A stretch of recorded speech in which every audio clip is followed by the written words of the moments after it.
নমস্কার বন্ধুরা, ঘরোয়া জীবন চ্যানেলের একটা নতুন ব্লগে আপনাদের স্বাগত। সকাল অনেকক্ষণ হয়ে গেছে, আমার সবাই অফিস স্কুল যে যার চলে গেছে, আমার স্নান সারাও হয়ে গেছে। এবার আমি একটু বড় মার পায়ে ফুল দিয়ে মেয়ের জন্য একটা টিফিন কেকের ব্যবস্থা করব। আর সেই রেসিপিটা আমি আপনাদের সঙ্গে শেয়ার করতে চাই। ভিডিওটা স্কিপ না করে দেখার অনুরোধ রইল। প্রথমে একটি মিক্সিং বলে আমি 4 চামচ মতো চালের গুঁড়ো নিয়ে নিয়েছি। তার সাথে কিছুটা মতো সুজি আর আমুল দুধ আর কিছুটা ময়দা। আমি এটা এই একটা বাটি, ছোট বাটির সাইজের করতে চাই, তাই এই মাপটা নিচ্ছি।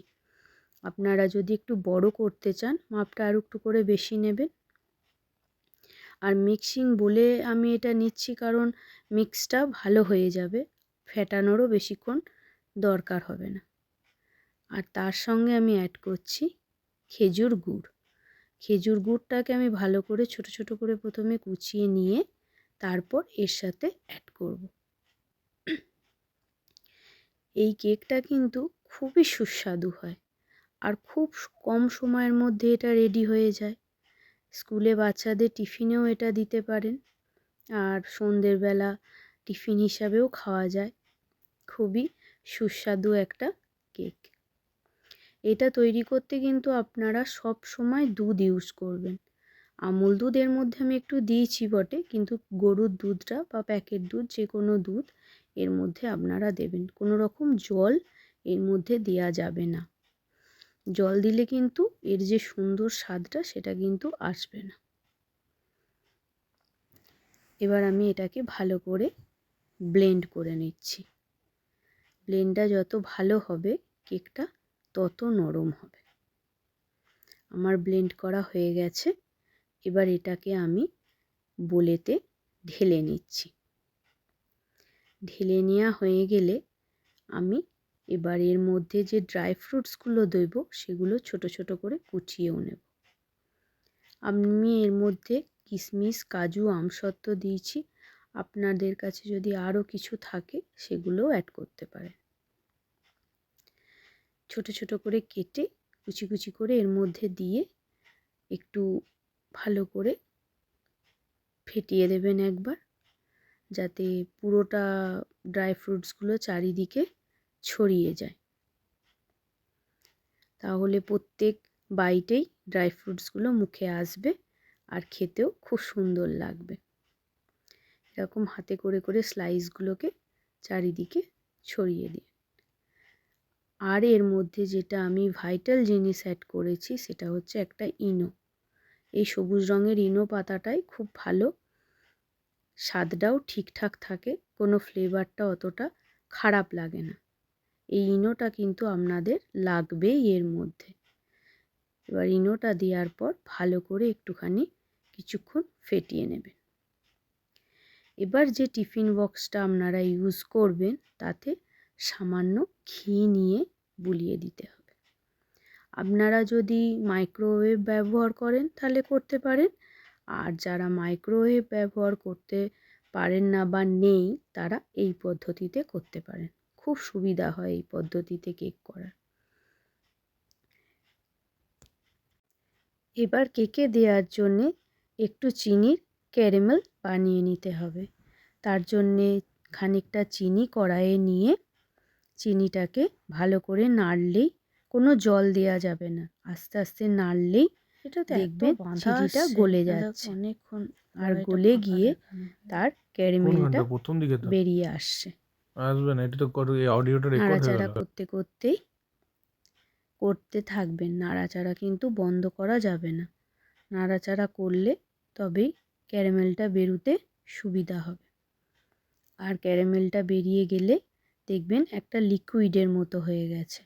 লিকুইডের মতো হয়ে গেলেই তখনই গ্যাসটা বন্ধ করে দেবেন। এবার আস্তে আস্তে ওটা নিয়ে টিফিন বক্সে চারিদিকে ছড়িয়ে দিয়ে দেবেন। ভালো করে সুন্দর করে চারিদিকে ছড়িয়ে গোল গোল করে করে দিয়ে দেবেন।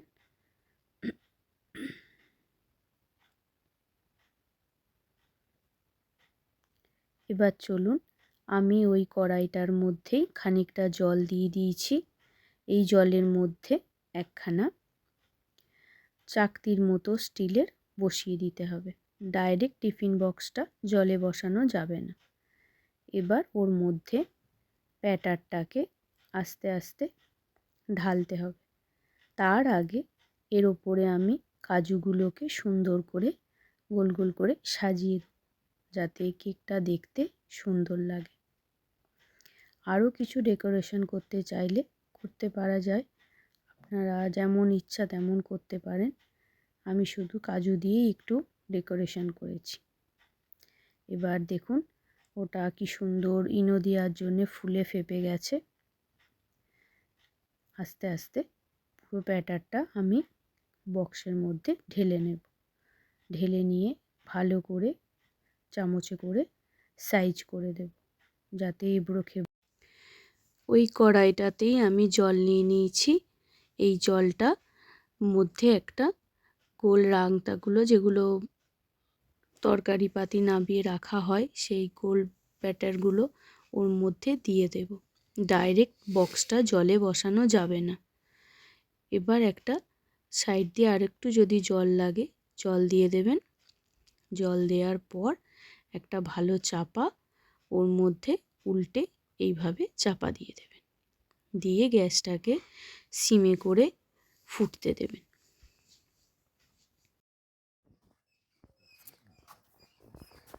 দরজাটা বন্ধ করে দেয়া একদম।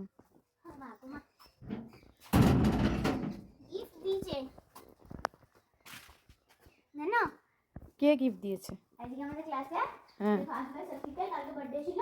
হ্যাঁ, যারা যারা কালকে আসেনি তাদের জন্য গিফট দিয়েছে। কই দেখি কি দিয়েছে। দেখো পেন্সিল বক্স দিয়েছে। বাবা, পেন্সিল বক্সের মধ্যে তোমার সব পেন ভরাও হয়ে গেছে। হ্যাঁ, এটা পেন দিয়েছে। বাহ, এটা ব্লু পেন। পেন্সিল বক্স এমন আজকে তোমার জন্য একটা মজার আইটেম বানিয়েছি, তুমি খাবে বলছিলে। কি বলো তো? কেক। হ্যাঁ, পিঠের সময় তাই পিঠা কেক, নর্মাল কেক নয়। আরে ঠিক আছে, তুমি ফ্রেশ হয়ে নাও, দিয়ে তোমাকে পিঠা কেকটা আমি দেখাবো। একটু বাই করে দাও ফ্রেন্ডসদের। 15-20 মিনিট টাইম লাগে, তবে মাঝে একবার দেখবেন খুলে যে টিফিন বক্সে আস্তে করে নামিয়ে ভেতরটা খুলে দেখবেন। যদি দেখেন যে এই টাইপের সেদ্ধ হয়ে গেছে তো ভালো, আর যদি দেখেন যে না মিডিলটা একটু একটু সেদ্ধ করা হয়নি, তখন আরও কিছুক্ষণ রাখবেন টেম্পারেচারের হিটের মধ্যে, তাহলে ভালো রকম সেদ্ধটা হয়ে যায়। দেখ কেমন হয়েছে, হালকার ওপরেই করেছি খুব। দেখ দেখি, খুব সুন্দর হয়েছে। আস্তে করে কাট। খুব নরম হয়েছে, নরমটা কেমন হয়েছে দেখ। এখন খুব নরম। এখন একটুখানি খা, ভাত খাবি তো? এটো করবি না। খুব সুন্দর হয়েছে। মিষ্টিটা কেমন হয়েছে? খুব ভালো।